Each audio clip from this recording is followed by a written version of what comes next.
E a gente volta a falar então sobre a apresentação do projeto de lei de regulamentação da reforma tributária. O detalhamento foi feito hoje, mais cedo, pelos deputados que integram o grupo de trabalho da Câmara responsável pela discussão da proposta. O destaque, como nós já contamos, é que as proteínas animais vão mesmo ficar fora da lista de produtos que terão alíquota zero na cesta básica. E para repercutir o tema, nós conversamos então agora com o advogado tributarista Douglas Guilherme Filho, que está aqui conosco. Boa tarde, Douglas, um prazer em recebê-lo, seja bem-vindo.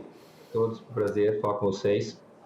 Douglas, de maneira geral, o relatório que foi apresentado, a gente viu que ele frustrou toda uma expectativa em relação à carne bovina, mas no que diz respeito ao conjunto da proposta que foi apresentada ali, ficou dentro da expectativa que os senhores que são dedicados a essa matéria esperavam?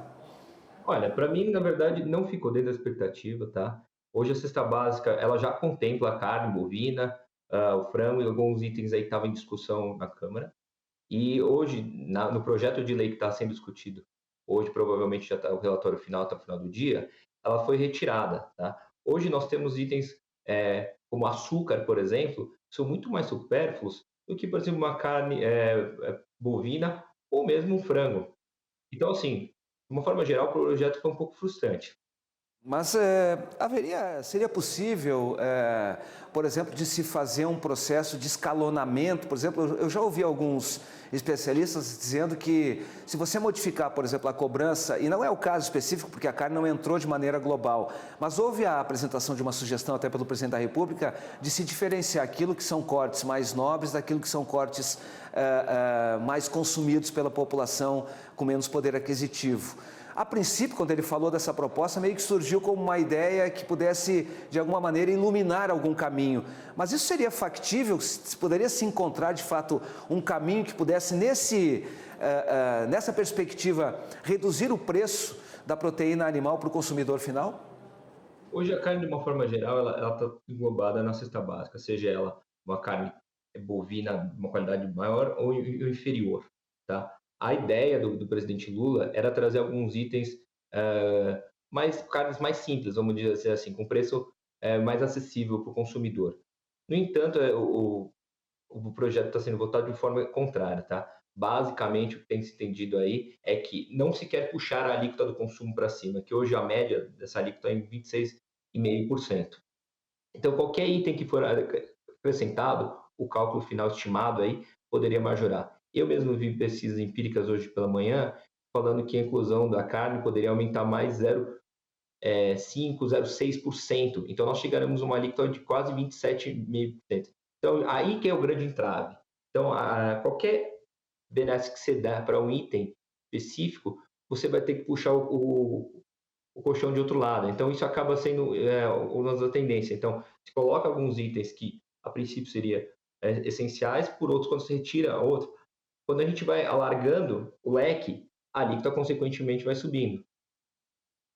Mas essa questão da taxação das carnes, ela diz respeito muito mais à necessidade que o governo federal tem de manter uma alíquota mais elevada, ou ela hoje faz parte dessa cesta que muitos estados tributam a carne, né? Isso faz parte da cesta da necessidade que os estados têm, por exemplo, de não perder a arrecadação, porque aqui a gente tem, na verdade, três interesses muito claros. O consumidor que, na verdade, não quer pagar mais imposto, né? E do outro lado você tem o setor produtivo que também não gostaria de ter encargos, porque isso acaba impactando, por exemplo, nos seus custos de produção, que acabam, na verdade, sendo transferidos para o consumidor no final das contas. E no terceiro vértice está ali os governos que não querem perder a arrecadação. O texto que saiu, claro, a gente já fez uma discussão mais profunda quando o texto base da proposta de emenda à Constituição estava tramitando no Congresso, mas a regulamentação, de alguma maneira, não pode trazer certas distorções no que diz respeito à intenção da proposta de emenda à Constituição. Nesse quesito que eu estou falando, ela não atende muito mais os interesses dos estados do que propriamente dos outros entes federados? Com toda certeza. Tá? Primeiro porque hoje a carne e os insumos em gerais para o setor do agro, eles não são tributados, ou se estão tributados, tem uma alíquota muito baixa. Tá? Então, assim, por outro lado, os estados e os entes federados, na intenção de mostrar que o país, né, não tem uma alíquota sobre o consumo, como se tem saído na mídia, um valor extremamente elevado, que seria 26,5%, estão tentando puxar de alguma forma para baixo. Então, a cesta básica, que hoje tem muito mais elementos, tá? O projeto de lei ela contempla no máximo 15 itens. E aqui eu vou citar alguns a título exemplificativo: arroz, leite, açúcar, manteiga, feijão, frango. Tem ovos, mas não tem, por exemplo, carne bovina, frango, outras coisas que hoje, antes da reforma, vamos fazer uma data de corte aqui, teriam. Então, assim, a ideia é simplesmente demonstrar que a alíquota não é a mais alta do país. Então, eu acho isso péssimo, principalmente para o setor do agro. Essa alíquota de 26,5%, ô Douglas, ela está ajustada à nossa realidade, à nossa carga atual? A gente sabe, por exemplo, falamos anteriormente que os entes federados, claro, não querem reduzir a sua arrecadação, e a nossa carga, de maneira geral, ela fica entre 32,5% e 33%, né? Mais ou menos o que os especialistas avaliam. Esta de 26,5% para o IVA, ela está modulada dentro da realidade? Olha, eu acredito que se a gente fizer um conjunto que aqui é só sobre o consumo, nós não estamos falando sobre a renda e outros produtos, ela é uma carga mais elevada. Na prática, o setor, principalmente do agro, que hoje é o setor que é o PIB, né, brasileiro, está todo voltado pelo agro. Na prática, o agro ele vai ter uma tributação muito mais elevada. Então, assim, se a reforma veio para simplificar ou mesmo trazer reduções, o que a gente enxerga aqui é uma carga tributária muito maior. É um outro ponto que também preocupa bastante o setor do agronegócio, porque tem um impacto sobre um segmento que é responsável pela produção de fertilizantes, que é exatamente a mineração. A mim me parece que as discussões, de certa forma, consolidaram a ideia deste imposto seletivo ser aplicado sobre a atividade de mineração. É uma coisa que, na perspectiva dos senhores especialistas na matéria, é irreversível e ela é de fato necessária no sentido de cobrar a mais, porque a gente até consegue compreender se ela é aplicada sobre uma atividade que tem impacto negativo na saúde humana, por exemplo, e até mesmo, claro, no meio ambiente. Mas quando ela impacta sobre um insumo tão fundamental para a produção de alimentos, por exemplo, ela é justa na percepção dos senhores?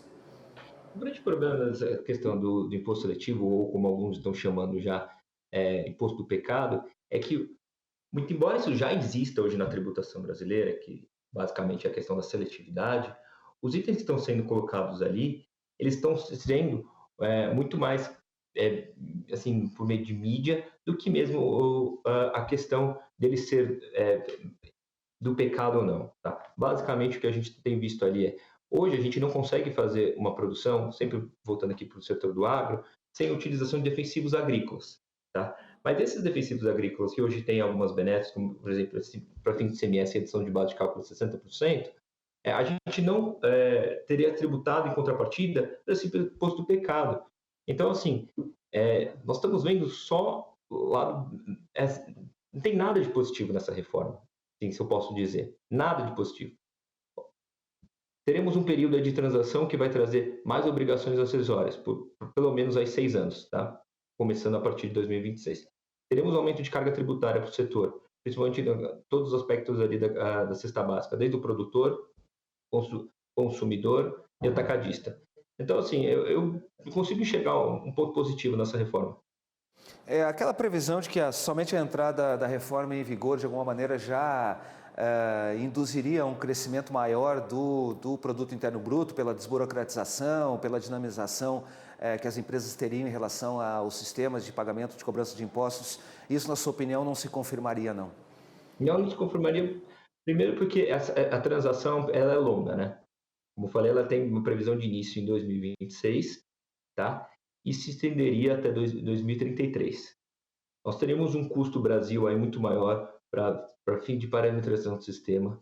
Teremos uma questão de treinamento das empresas, adaptação. Nós teríamos, na prática, durante o período de transação, ao invés de 5 tributos que estão sendo eliminados por 2, nós teríamos 7, né? Porque eles seriam reduzidos gradativamente até 2029 e depois seria cancelado e teríamos sim a nova sistemática, que BS CBS.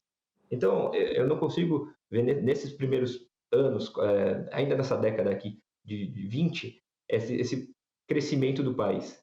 Na verdade, eu acho que o número de obrigações acessórias, a carga tributária e, consequentemente, os efeitos dessa reforma tributária, nesse primeiro momento, não serão vistos. Poderíamos ver a partir da década de 30, mas nesse primeiro momento não.